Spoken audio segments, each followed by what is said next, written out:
Hello guys, ഇന്ന് നമുക്ക് സിമ്പിളായിട്ടൊരു ഇഫ്താർ snacks തയ്യാറാക്കിയാലോ. അധികം ഓയിലൊന്നും യൂസ് ചെയ്യാതെ നമുക്കിത് ഉണ്ടാക്കിയെടുക്കാം. അപ്പോൾ നമുക്ക് എങ്ങനെയാണെന്ന് നോക്കാം. ബോൺലെസ് ചിക്കനിലേക്ക് സിമ്പിൾ മാഗ്നേഷനായ മുളക് പൊടിയും മഞ്ഞൾപ്പൊടിയും ഉപ്പ് ചിക്കൻ മസാല എന്നിവ ചേർത്ത് ഒന്ന് മാഗ്നേറ്റ് ചെയ്ത് 5 മിനിറ്റ് റെസ്റ്റ് ചെയ്യാൻ വെക്കാം. അതിനുശേഷം നമുക്ക് ഓയിലിട്ട് ഒന്ന് ഫ്രൈ ചെയ്തെടുക്കാം.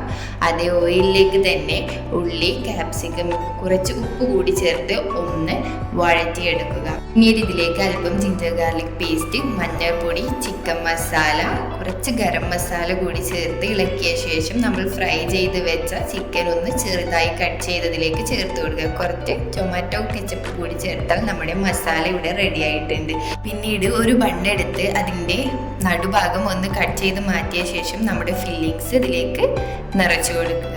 ഏറ്റവും മുകളിലായി ഒരു ചെറിയ പീസസ് ചീസ് സ്ലൈസ് കൂടി വെച്ച് ചീസ് ഒന്ന് മെൽറ്റ് ചെയ്തെടുത്താൽ നമ്മുടെ അടിപൊളി സ്നാക്ക് ഇവിടെ റെഡി ആയിട്ടുണ്ട്. അപ്പോൾ എല്ലാവരും ട്രൈ ചെയ്ത് നോക്കണേ ഗൈസ്. Okay, by.